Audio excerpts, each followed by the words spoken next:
Hi, I didn't feel like this course would be complete without addressing pressure management. So in this breathing course, we go over the fundamentals of daily breathing habits, but now I want to talk about how that translates into lifting. So breathing and bracing while lifting and managing external pressure within our body is very, very closely related to good breathing habits. And we'll get into that more deeply as we go through this lesson.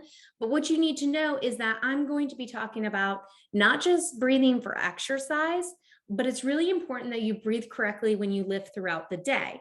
So how are you breathing when you prepare to stand? That's a lift. When you bend over and pick up a heavy box, how are you breathing then?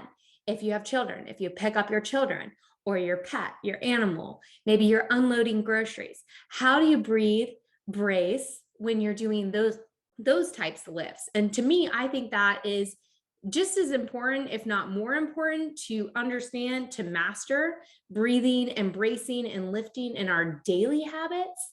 And that will translate into how you do this when you exercise.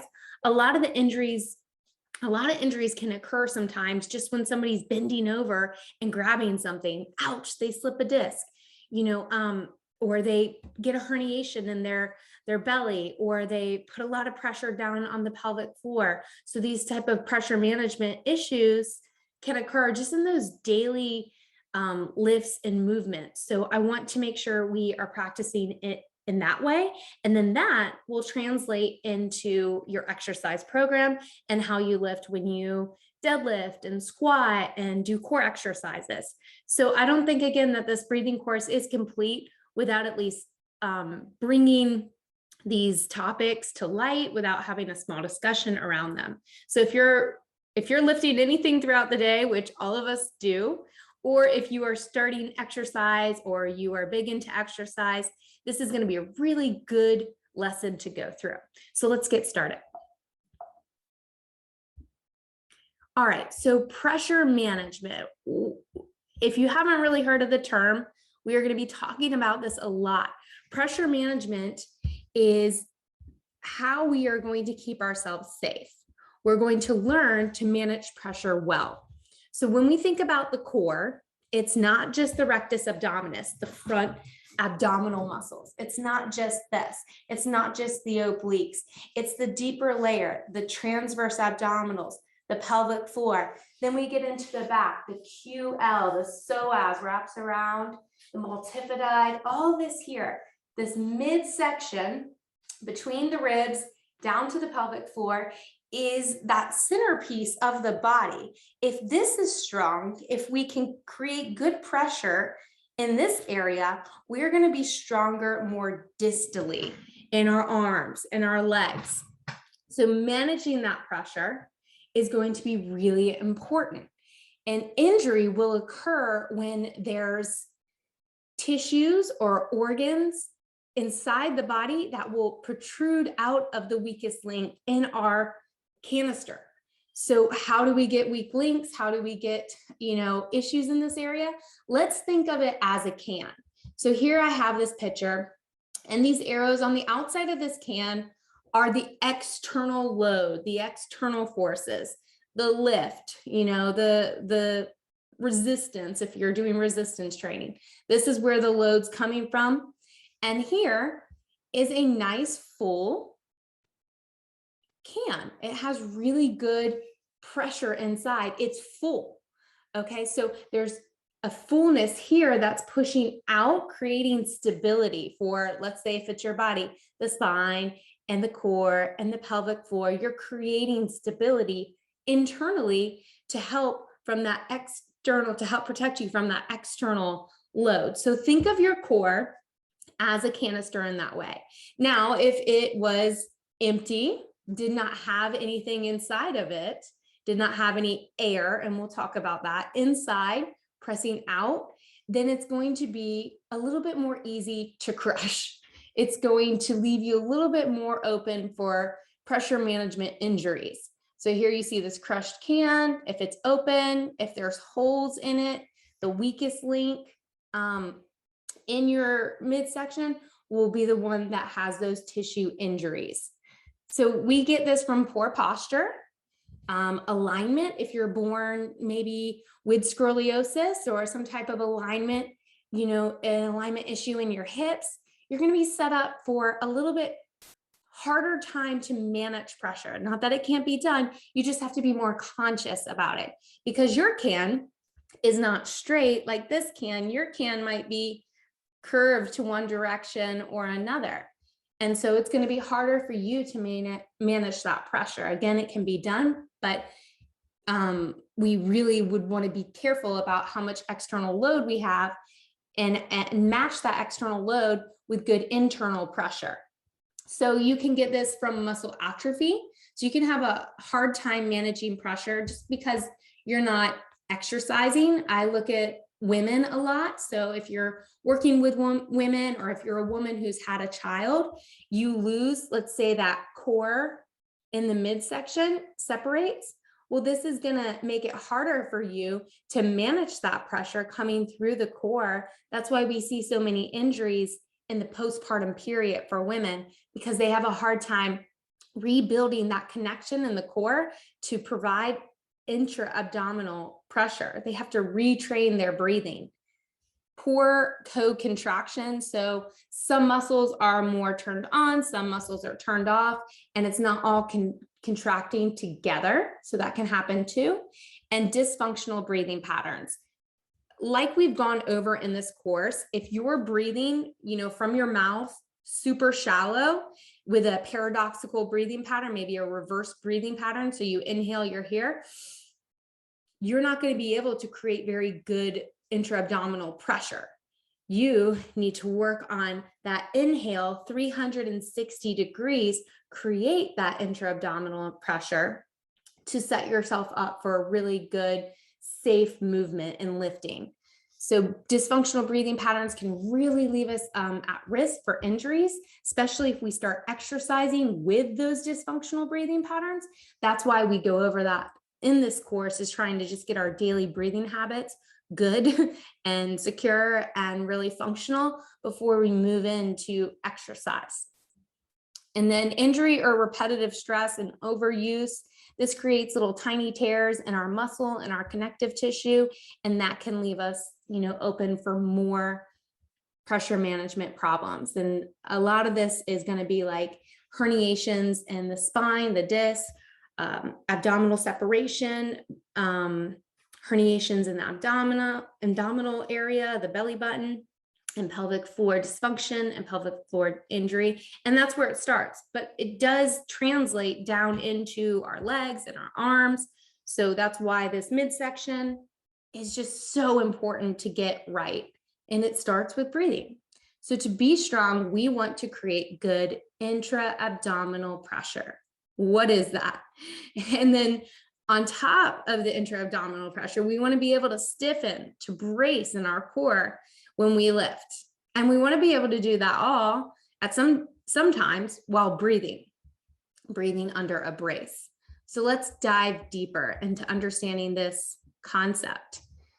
We need to first look at our daily living. I think that's a great place to start. Again, if you can get these breathing techniques down with your daily movements and daily lifting patterns and daily external pressures, if you learn to manage that first before you jump into exercise, we never want to, exercise harder than we can breathe well. And I think that's something really to think about as you're getting into exercise, as you're pushing yourself. Like if you're pushing yourself beyond good breathing techniques, maybe you've gone too far. Maybe you're going to set yourself up for an injury that is going to take a long time to overcome. So let's get that breathing right, and let's start day to day. I want you to do a little test for me. If you're able to, let's just cough. So I want you to cough a few times.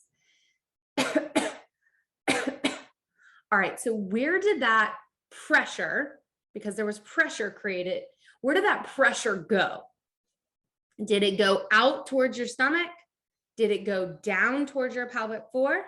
Now, if you were to sneeze, see where that goes. Now, maybe you're blowing up a balloon. That's a really good way to test yourself to see how you're managing pressure internally. Blow up a balloon. So many people, when they cough, the pressure goes down towards the pelvic floor. They don't understand that bracing technique even to manage something like a cough. Or if you're sitting down, you can try from sitting down to standing up. Now, especially if you've fallen into like more, you're a little overweight at the time, a little deconditioned, this is where it's really going to matter because you're not used to exercising. And I think of me after having a child, a baby, you know, I'd be sitting there with the baby, feeding the baby, and then you'd have to get up with the baby after you were pretty deconditioned. And so a lot of people will just get up and put all that pressure down. And what we want to start to do is manage the pressure. So when you cough, you would want to gather from the pelvic floor, bottom up bracing. And so when you stand up, you would want to gather from the pelvic floor, bottom brace, then lift. Okay. And all that has to happen after an inhalation. So you cannot do a good exhalation unless you have a good inhalation. So the intra-abdominal pressure is created on that inhalation. Then we want to do a slight contraction of the pelvic floor, the TAs, and exhale as we lift. This is our breathing that we're going to use for day-to-day movements where there's not a huge amount of pressure on us, but there is some, and we still do need to manage it. So I also think of this like we need to be able to have rib expansion on our inhale, our 360-degree breathing. And we need that rib expansion because if you were to, let's say, just pull your belly in, if you were just to brace, and a lot of people do that a lot, they just, to create stability, they just brace in the midsection without breathing right, without creating intra-abdominal pressure, inhaling. And a lot of that pressure will go again towards the bottom, the low back, or out the front, the belly, or down into the pelvic floor. So a lot of people will just brace and not think about how the ribs need to move on that inhalation. Because if the ribs move, you can move more fluid. So I want you to actually tighten up real quick, tighten up in your midsection. So you're just bracing. You might already feel that pressure on the pelvic floor. You might already feel that downward pressure, and you feel that tightness in the ribs. Now try to twist. You cannot twist very far if you are braced down too hard. You want to be able to inhale. Ooh, twist. There we go. And keep a little bit of a brace from the bottom up. We'll talk a little bit more about this. So again, first, creating intra-abdominal pressure, then creating a little bit of a brace. I call it a bottom-up brace, and we'll get a little bit more into this. I'm just starting to introduce it. So I want you to see this picture here. This is somebody doing a crunch. Now, without the right amount of intra-abdominal pressure and without the right knowledge of bracing, a lot of this pressure, when somebody rolls up into a crunch, might go down into the pelvic floor. Without the right knowledge of, lifting and bracing, creating intra-abdominal pressure, if we just bend and lift without thinking about it, maybe with a dysfunctional breathing pattern, a lot of this pressure can go into the low back. So it just depends on where your weakest area is. Maybe it's the front, maybe it's you have an ab separation, or you get a lot of doming, which would be pressure on the pressure on pushing down on your core, that doming, which means you have a pressure management issue. If you curl up and you start to dome, we're going to need to learn how to intra-abdominally expand and create pressure inside, and then brace in order to keep that pressure from escaping out in the weakest link. So when we do something like a core exercise here, we're going to want to either, depending on the load, we're going to want to breathe in a way that supports us from the inside out. We'll get into this. I'm going to do a practical lesson too, so you can kind of see it with me on my mat, and we'll go over some exercises you can start to incorporate. And so if this is the first time you've ever heard of intra-abdominal pressure, of bracing, all this kind of stuff, it is, trust me, I know, it is very difficult at first to get this concept, but have an open mind and just take your time learning it step by step. With over time, you will start to build that muscle, build that neuromuscular pathway, that connection, and this will get easier as time goes on. So don't stress out about this. If you've never heard of it, you'll be all right. We'll get through it. And once you start to make those connections, you're going to feel stronger than ever. Okay. And that's really exciting. So again, here's somebody, you know, lifting. If she's not conscious of creating that intra-abdominal pressure in that brace, she could end up putting pressure out, down in areas where she doesn't want to. And then I have a person coughing, like I said, even just a cough or a sneeze. You know, you've heard people herniate their disc just from sneezing, because that's a pressure management issue. Maybe their breathing isn't functional and they're not getting that good inhalation, that repetitive intra-abdominal pressure, just by good breathing habits throughout the day. And then they go and do something like sneeze, and then all that pressure just escapes out. So this is really cool stuff you can just start to incorporate today. So if we're talking about creating IAP, intra-abdominal pressure, and a brace, we want to think about a little bit of a progression. And actually, I'd like to do this slide first. Oops. All right, I want to go through this slide first because I think it'll help you a little bit more. All right, so the way we breathe depends on the amount of pressure, the amount of external pressure, resistance, load, whatever you want to call it. So I did a little diagram here. Load, when it goes up, your IAP and bracing needs to also go up.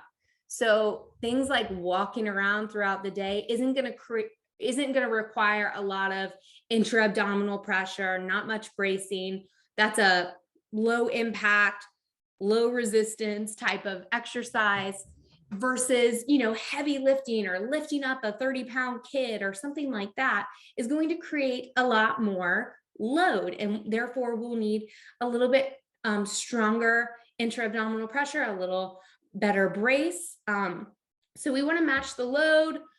We want to match our IAP and our brace with the load. So there's different ways we breathe based on the demand and how much load there is. You need to know kind of where it's coming from. How long do we need to sustain it? Sometimes you're going to need to hold a brace. So what do you do when you're holding a brace? Well, you still need to breathe. I call that breathing under a brace. So that is definitely something that needs to be practiced when you don't have a load, because it's a hard concept to get at first, but once you do, like I said, you're going to be a lot stronger. And then finally, what is the amount of pressure we can functionally handle? I tapped on this. If you find that you're not able to get intra-abdominal pressure to inhale correctly, to brace, to hold the brace, and maybe even then breathe under the brace, then maybe you shouldn't be doing the exercise. A lot of people end up in physical therapy, end up in surgery, and those types of things because the demands in which they are putting on their body are exceeding, you know, the basic functions of, let's say, their breathing and their bracing and those types of things. So we want to do this for injury prevention. Okay, now I want to go back. We talked about it's going to matter during your ADLs, your activity of daily living. It's also going to really matter during the way we exercise. And I would say don't exercise until you master this during your activities of daily living. So here's the progression. I want to start you slowly with this. And the first step is just to learn to inhale and create that great intra-abdominal pressure. Again, without a good inhale, we can't have a good exhale. Without a good inhale, we're not creating that full can, that strong can. And I want you to imagine that can, if we go back to that image real quick, I know I'm jumping around, but if we go back to the can image real quick, it is full. It has intra-abdominal pressure. You fill up on the inhale and you want it to be a 360-degree even amount of pressure. And then if I was to put like a really heavy dumbbell or a really heavy weight on top of this can, it would be strong because of that pressure out. But if I was to pop a hole in the bottom and have a weak link, a weak area where I'm not getting good intra-abdominal pressure, then that can is going to crumble under the pressure of that weight. And the same thing is true for your core. So the progression is first learn to create intra-abdominal pressure just on an inhale and minimize what we call peaks and valleys. So I couldn't find the best example, but when your rib cage is lifted up, then your canister is going to have a really hard time creating that intra-abdominal pressure. We call that a peak. So that's a peak where the ribs are up. We want to try to have the ribs down to be able to fill that can. So just think of that as a peak. And then valleys, you can almost see right here. See, here's another peak and here's another valley. Say this is this person's inhale. Say they go and suck in on the inhale. You've just crushed your own can, if you think of it that way. So when you suck in on that inhale, you are not expanding out. You are not creating stability for the spine, creating stability for the pelvic floor. You've crushed your own can, potentially putting more pressure, obviously, in the neck and shoulders in that area, but also down, even out into the back. And so a lot of people will brace like this. They'll just pull their belly in. Imagine if somebody was to, come up and punch you in the stomach, right? You might pull your belly in, but all that pressure goes out and down. When we want to create that intra-abdominal pressure, pull up from the pelvic floor, a bottom-up brace, and that you have to learn through repetition when maybe you don't have as much load externally or resistance externally. So we want to be able to fill, and here's a good example. Say that's her inhale. That's looking a little better. We want to be able to fill evenly, spread the pressure. So we want to be able to, it's called Ted Bundy breathing. So you might even start with your hand in your pants like this and be able to fill the pressure. Fill the canister with air. The front, not too much in the front. We don't want to just belly breathe and put all that pressure out. We want it to be even. Just like we've been doing in this course, that even 360-degree breath, that opening expansion, fill your can. And this is going to be the breathing that's going to be good for, not a lot of resistance, just kind of throughout the day, being able to fill and then release, fill. And then it's a little bit of almost a passive contraction, because if you inhale, fill, the pelvic floor opens up, there's some stretching, and then there's a little bit of just a small contraction on the exhalation. So that's just our normal good breathing habits. That's awesome. It's a really good place to start. But if you're exercising and you need to know more, come along with me. If you're preparing to lift anything heavy in life, let's go a little further and learn how to brace. So the next step is to create intra-abdominal pressure. So get a good inhale and have a bottom-up brace. This is for things like when you cough. So I want you to fill with intra-abdominal pressure and then pull your pelvic floor and your TAs in and up and cough.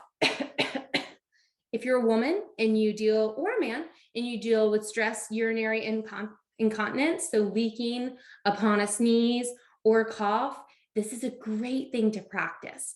So before you sneeze, you're going to get that good inhale and you're going to gather your pelvic floor up, your TAs in, and you're going to do a bottom up brace for all that pressure going down. So this type of breathing is for just basic movements, lifting maybe a smaller amount of weight.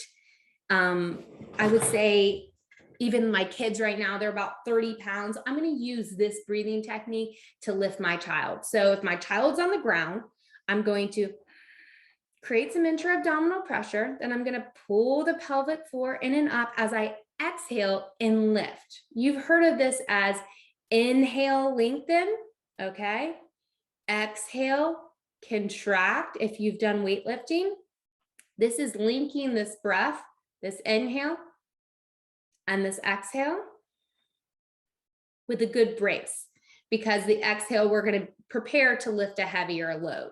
So this is going to be a really good thing to start to implement into just basic lifting. Even if it's resistance training, this is a great thing to use with if you're doing slower resistance training, slower squatting. Say we're squatting with no resistance on us. We're going to inhale, lowering phase, lower the squat, exhale, gather as we draw up and come up with a nice bottom up brace. If you have pelvic floor issues, this is something that needs to be mastered. If you have back pain, disc issues, this is something that needs to be mastered. If you have ab separation, this is something that needs to be mastered just for our day-to-day lifting. I wouldn't go beyond this if you can't bottom up brace on your exhale, if you can't create that intra-abdominal pressure on the inhale and then a bottom up brace. So this is how we're going to lift day to day. Now, we're still talking about what type of load. We're going to have to breathe for different types of loads. So the next thing I want you to master is creating intra-abdominal pressure, creating your bottom up brace, and then learning to hold that brace while still breathing from the rib cage. So it's called breathing under a brace. So this is going to be for core exercises like dead bugs. This is going to be for, let's say, like a farmer's walk, like a carry. Maybe you're having to carry something for a long period of time. Well, we're going to want to be able to hold that brace and still breathe. This is what I would call actually more like advanced. This is a lot harder to learn, but it is definitely achievable just with a little repetition, a little time, a little bit of practice. So these are going to be for your heavier loads, for, let's say, even like a plank. Think about holding a plank or a side plank. Well, we're going to want to be able to hold that brace while still breathing under a brace. So you create the intra-abdominal pressure on the inhale. You kind of hold that intra-abdominal pressure by bottom up bracing. So pulling up from the pelvic floor, pulling in from the TA, stiffening in the back. Everything's really nice and strong here. And then we're still able to breathe. So people get into sometimes trouble with this. My exercise people, right, get in trouble with this when they overbrace. So a lot of times we've been pull the belly button into the spine, brace your core, suck your stomach in, and people are not thinking about that bottom up brace. So if you just suck your stomach in, you've probably missed the first part, which is inhaling, creating intra-abdominal pressure. You've likely missed that, and you're just bracing. And people tend to do this, like if you're somebody who habitually does this, you've been holding your core in. We call it upper ab gripping. It's also called hourglass syndrome. So it's people who are habitually pulling their belly button in, and this can create a lot of dysfunction. So again, we want to be able to inhale, create a 360-degree expansion, create intra-abdominal pressure, and we want to be able to brace, but we don't just want to over brace constantly. Sometimes, like women wearing too tight of pants, wearing, high-waisted things that are bringing everything in, men just sucking in the belly to look stronger in the chest. We don't want to always be doing that. We need to be able to do a full inhale and do a full exhale. And that's going to translate into safer lifting throughout the day, safer lifting during exercise. So just starting, there and being mindful of if you are somebody who sucks the belly in all the time, that can also create a lot of like sausaging in the back here because your paraspinals are having to overwork. They're going to be super, super tight. So if you're somebody who upper ab grips, sometimes you'll have these really developed upper abs and then maybe like a pooch down here because we're bracing on the top, but we're forgetting about the pelvic floor and the TAs. We're forgetting about bracing there. And we're also never letting that expand out like it should, where we might have low mobility in the rib cage. So that's that example I gave you earlier, where like if you're tightening down in the ribs to create stability, you're not going to have as much movement in the ribs, and our ribs need to move for fluid, flexibility and those types of things. So if you can inhale and stretch, you're going to get a lot more range of motion than if you're braced down and you try to rotate and twist. So for more dynamic movements, more athletic movements, twisting, those types of things, we're going to need those ribs to expand. We don't want to just brace down. The pressure is going out, it's going back. It's probably not going forward because you braced down, but it's not being managed well and evenly. Then there's under bracing. This is say you're really deconditioned. I also think of like women who have just had kids and they're maybe they are trying to belly breathe, but they have no ability to brace. So the pressure is just going to keep going out. Let's say they roll up for a crunch and they have that doming movement. They're not bracing when they roll up, when they add external pressure. So we have to learn to inhale, expand, and then exhale, brace in order to get our core, our belly to connect again.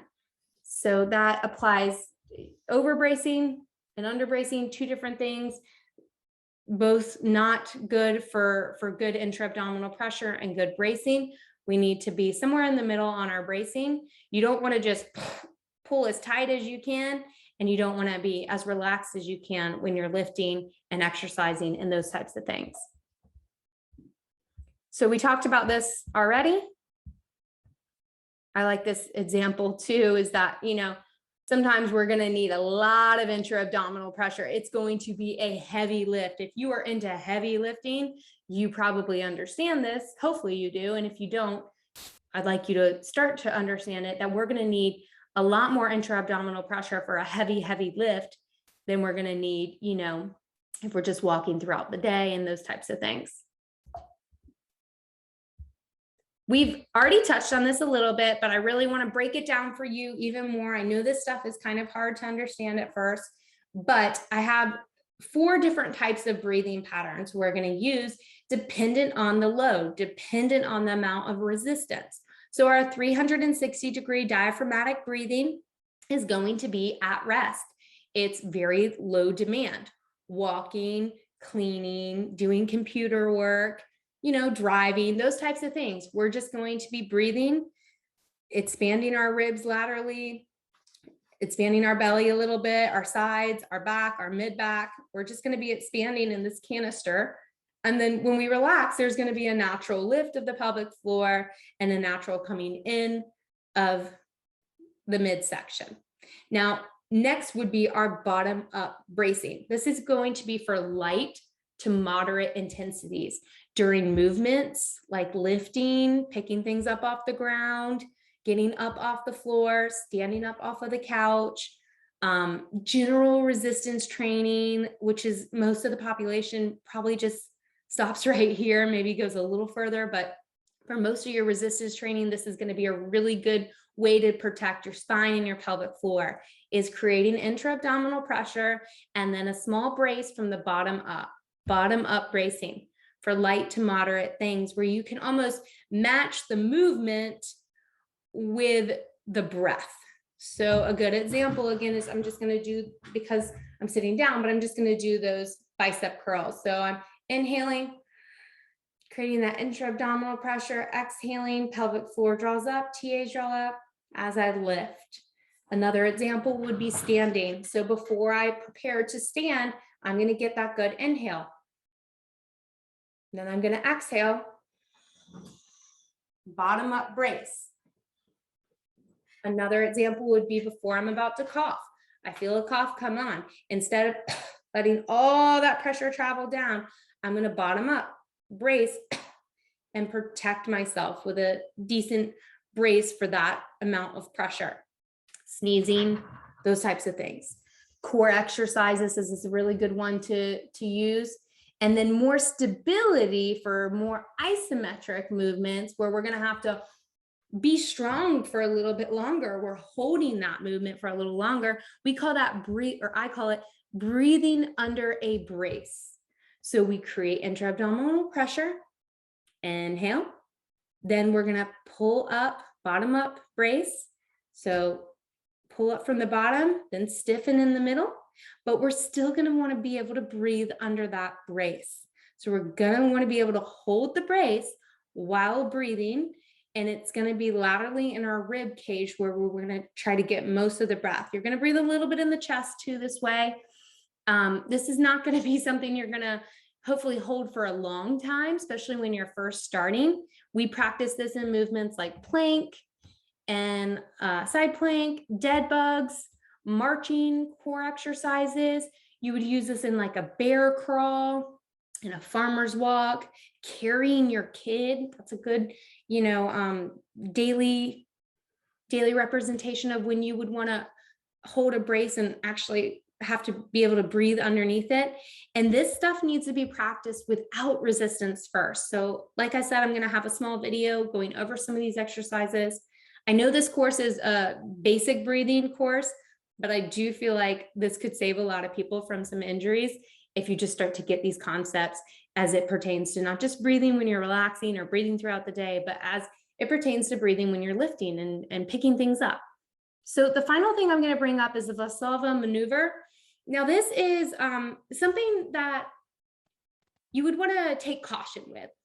So for many people, lifting super, super heavy amounts of weight isn't something they're going to be doing. And so they probably just need to stay in the intra-abdominal, stay with knowing how to create intra-abdominal pressure, how to bottom up brace, and how to breathe under a brace. And that might be where they need to stay.